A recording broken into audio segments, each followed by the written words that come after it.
संत नामदेव। संत नामदेव महाराष्ट्र के महान संतों में से एक थे।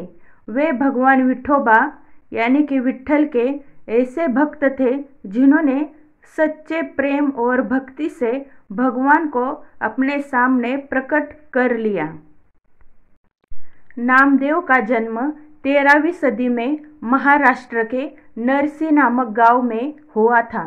उनका परिवार दर्जी का काम करता था, लेकिन नामदेव को सिलाई से ज़्यादा भगवान विठोबा में मन लगता था। बचपन से ही वह भगवान को अपना सच्चा मित्र मानते थे। नामदेव मंदिर नहीं जाते थे, वो भगवान से दिल से बात करते थे। वे कहते थे, मुझे मंदिर की घंटी नहीं चाहिए, न ही सोने का सिंहासन, बस मेरा विठोबा मेरे मन में रहे, वही मेरी पूजा है। वो गीत गाकर भगवान को याद करते थे और लोगों को भी भक्ति का मार्ग सिखाते थे। एक बार नामदेव ने भगवान के लिए दूध रखा और उनसे प्रार्थना की, हे विठोबा, कृपया इसे पी लो, ये मेरे प्रेम की भेंट है।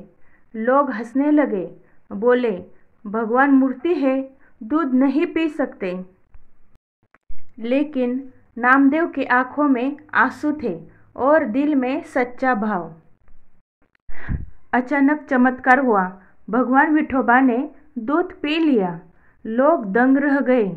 सबको पता चला कि सच्ची श्रद्धा से भगवान को पाया जा सकता है। एक बार कुछ पंडितों ने नामदेव से पूछा, तुम वेद नहीं जानते, संस्कृत नहीं बोलते, फिर भगवान कैसे मिलेंगे? नामदेव बोले, मैं वेद नहीं जानता, लेकिन मुझे ये पता है कि भगवान मेरे मन में रहते हैं और मुझे प्रेम करते हैं। तभी विठोबा ने प्रकट होकर कहा, नामदेव मेरा सच्चा भक्त है, क्योंकि उसका मन मेरे साथ है। पंडित चुप हो गए।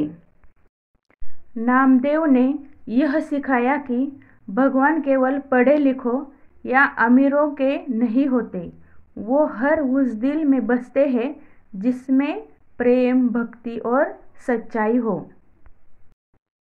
उनकी रचनाएं आज भी अभंग भक्ति गीत के रूप में गाई जाती है।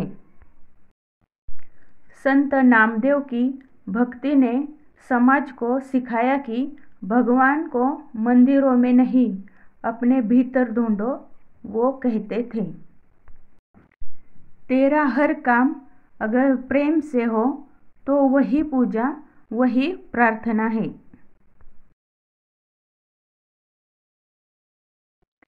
बहुत समय पहले महाराष्ट्र के देहू नामक गांव में एक महान संत का जन्म हुआ, संत तुकाराम।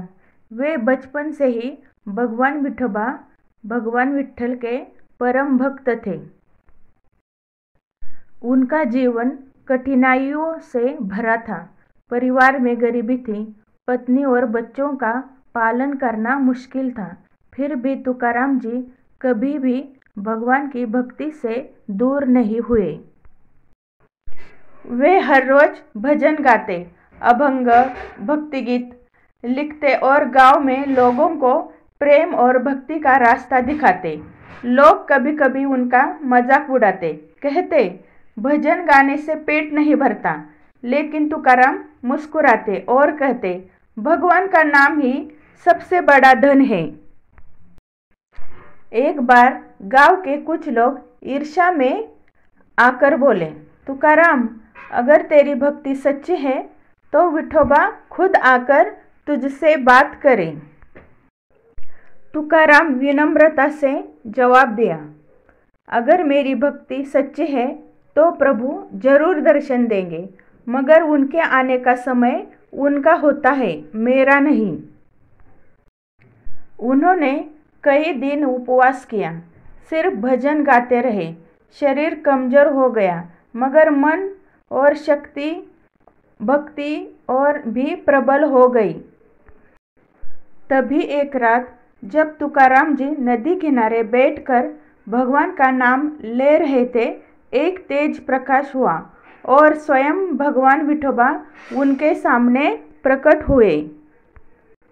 भगवान ने कहा, तुकाराम, मैं तेरी भक्ति से प्रसन्न हूँ। तूने कभी किसी से बैर नहीं रखा, अपमान सहा, मगर मुझे नहीं छोड़ा। मैं तुझे आशीर्वाद देता हूँ। तू अपने भजनों से संसार को सच्चा मार्ग दिखाएगा। उस दिन से तुकाराम जी की ख्याति दूर दूर तक फैलने लगी। उनके अभंग आज भी महाराष्ट्र और भारत के कोने कोने में गाए जाते हैं। उन्होंने सिखाया, धन, यश, सत्ता सब कुछ अस्थायी है, मगर सच्ची भक्ति अमर होती है। सच्ची भक्ति में शक्ति होती है। भगवान अपने भक्तों की परीक्षा लेते हैं, लेकिन अंत में उन्हें कभी निराश नहीं करते। प्रेम, श्रद्धा और विनम्रता से ही ईश्वर का साक्षात्कार होता है। अगर आपको ये वीडियो अच्छी लगी हो तो वीडियो को लाइक कीजिए और चैनल को सब्सक्राइब कीजिए।